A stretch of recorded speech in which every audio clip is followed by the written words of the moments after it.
and he starts accusing me of stealing his house. And it was just brutal. When people are fearful, a lot of people act very mad. How many women in the room wonder what other women think about them, about what they dress like? I walked in and my mom said, you look like a and she cut all my hair. And I'm always comparing myself to others.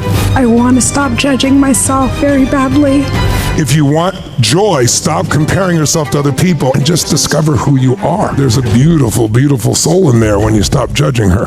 My name is Tina Marie from Newark, New Jersey. What was your earliest memory? What perspective got changed when you looked through God's perspective or their perspective or the moment before? I must have been around between 7 and 9. Okay. And we lived in the projects, 2790 July Avenue in the Bronx. It must have been the holidays. And I was in the living room and I remember playing with this wooden dollhouse that my father had built for me. And I used to go into hours of playing with cutout dolls. Anybody old enough, y'all know what a cutout doll is, okay? So they're digital now. You're right. So I used to play with these cutout dolls for hours.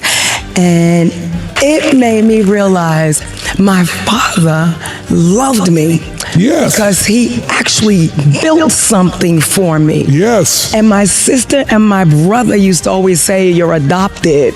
And I started laughing in my head thinking, yeah, but he never built anything for you. So, give her a hand. That's awesome. That's awesome. Fast forward. Now, my father and I, Ace Coon Boom, that's my rock, my buddy, my ride or live, right? And about 10 years ago, I put his house into an irrevocable trust. When we did it, everybody was there, it was fine. Years pass. One day he wakes up and he starts accusing me of stealing his house. Yes. This went on till yesterday, including because I went outside. I love you. Please forgive me. Thank you. Wasn't working. Right? What didn't work? So it wasn't. What tone did you do it in and what intensity? Wasn't working. Because by the way, I have people all the time, they go, Tony said change of his, I'm like, it didn't work for me. That's because you didn't do it. You did with words, but you didn't do it with your body, but not with your words. Or in this case, maybe your words, but not the voice qualities, etc. But go ahead. Up until that time, I kept thinking, why would he think I would steal a house from him? He know I always looked out for him. So it wigged me out, and it was just brutal. I mean, he bastardized my name. He just really... How old is your father now, by the way? He's 93. It gets good, though. See, I'm coming with good stuff. Yes. I'm with good stuff. So that didn't work. When you said go out, do it now. I went out, my now didn't work. I was like, that's okay. When I came back in, I told my partner over here what happened. I said, but that's all right. I'm going to release the house. He's 93. I've been concerned about him getting it back because I didn't know if somebody's going to try and steal it. He gets these calls. Yeah. Or try and do a reverse mortgage and start paying, fixing up a house that he doesn't own, all that kind of stuff. But I figured, you know what? Get out the way. Let God handle it. Yes. I've been trying so hard. Yes. To control. Resisting it, controlling it, fighting reality. Reality is that's what he thinks. Even if it's not true, at 93, it's not hard to get confused, even if you got all your faculties, especially if someone gets you around there, because there's a great deal of uncertainty that enters your life at that stage. You don't know if you're going to live the next day or not. And when people are that uncertain, they make things up, even about people they love. But problems need energy to live. So the more you fought it, the more it stayed. So what happened? So I felt a calm in my spirit. Whereas before I was like, I'll do it. But this time I felt a calm and I was like, you can't control it. Get out of the way. It's you, Tina. Stop resisting. Whatever's going to happen is going to happen. Yes. And I want him to just be whole. Yes. I really want him to be whole. So that when you just did this exercise, it came full circle up until less than 24 hours ago when he was still saying F you to me. Yeah. I really was thinking he hates me because he would say mean things to cut. And you go to defense, avoid. And then it clicked when you said about your youngest childhood. And for the first time, I realized my father really loves me, but from his perspective, I betrayed him. And so from his side, Yes. the way he reacted was like gut-you, Yes. because he didn't know how to deal with the fact that how could the one that I love the most. That's right.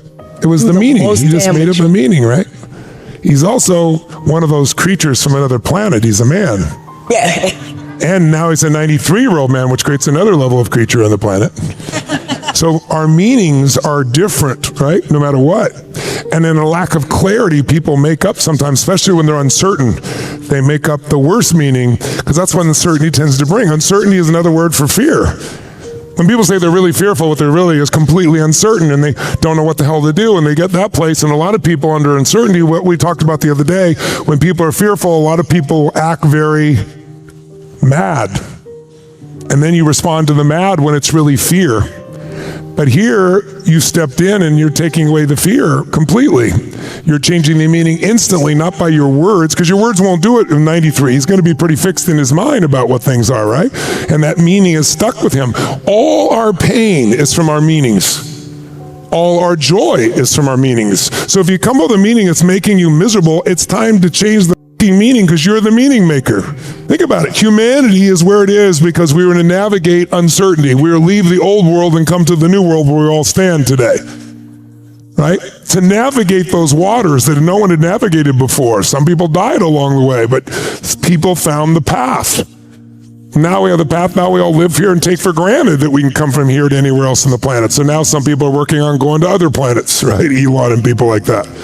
But the adventure of life is a navigation, and it is not a straight line. There are no straight lines in nature. Use that as your metaphor. If you see a straight line in nature, a human made it. Everything in nature grows, and growth goes like this, and if it's growing up, it goes up and down, doesn't it? Remember I said, you know it's working when you notice it's not working. And she didn't beat herself up. Did you notice that? She caught herself. She goes, that's not what, no, I can bring this back in. And what I love most is the ease she dropped into, because her father will feel that as much as he'll feel he got the house.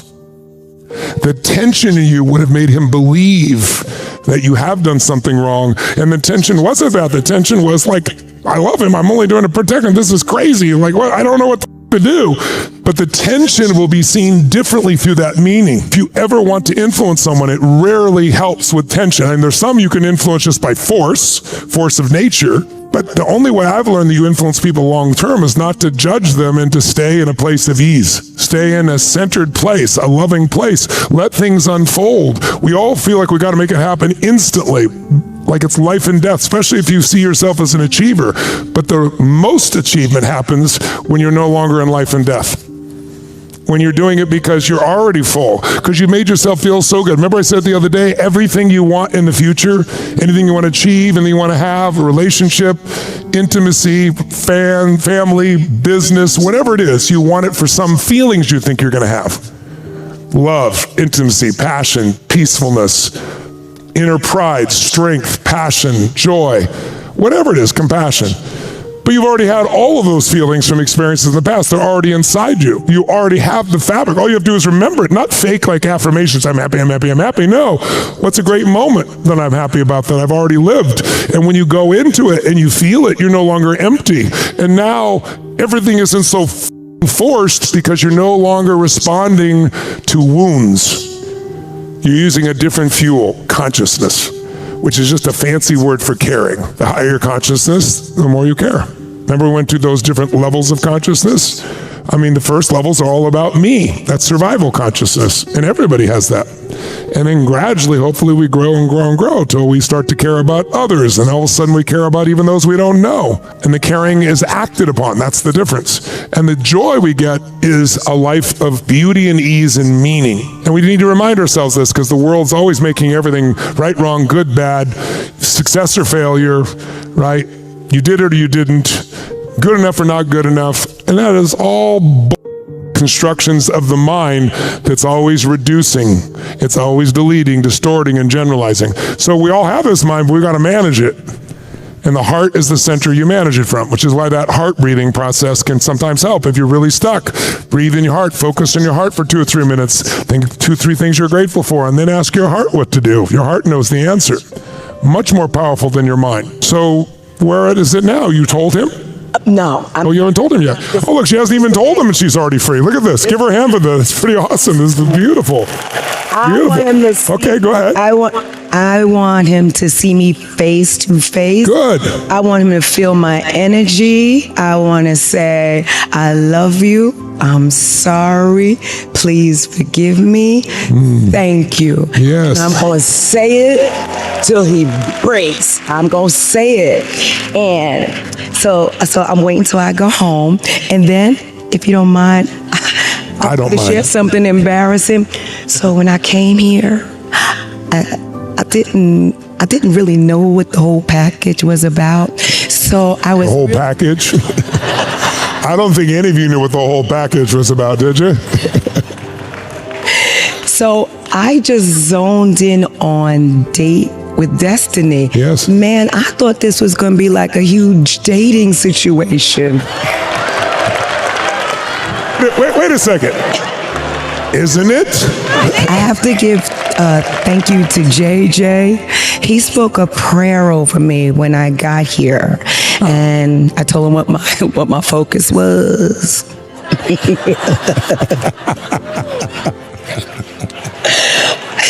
I was mad, but I told him, yes, I'm here. I want to find my soulmate.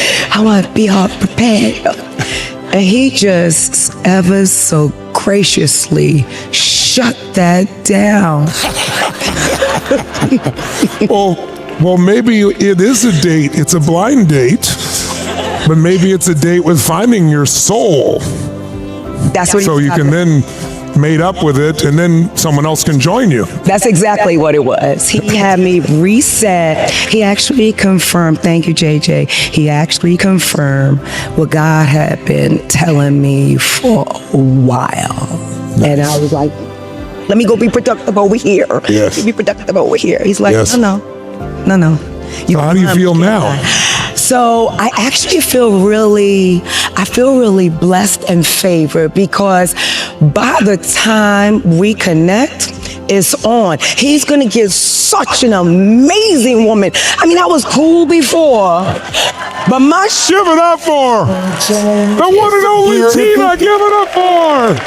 Who else had a breakthrough you want to share here? It's not probably my earliest, but this is one I remember. And it's something that governs everything in my life right now. So my parents are divorced. My dad took me to the beach, my brother and I, and we went to Ron John, and I picked out my bathing suit. Now, it was the tiniest bathing suit you could ever imagine. How old were you? Early teens. I had long blonde hair. I felt great. I felt sexy. I felt amazing. I was young. So, I am completely. There you go. Give her a hand for that. That's nice. You can see if she owns that. I do share with everybody all the time. I'm 54, and Wow.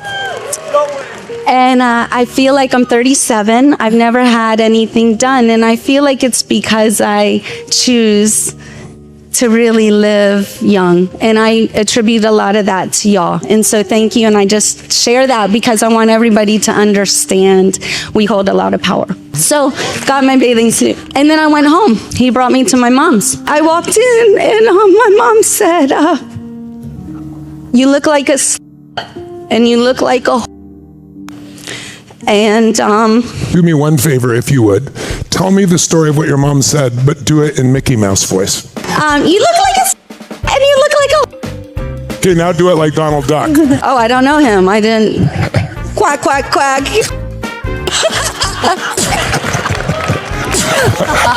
Okay, please continue. Okay. Yeah, because I don't want to remember that. So, but she proceeded to take me in the bathroom, and she cut my bathing suit, and she cut all my hair, and said, "You will never be a or a slut, and why aren't you like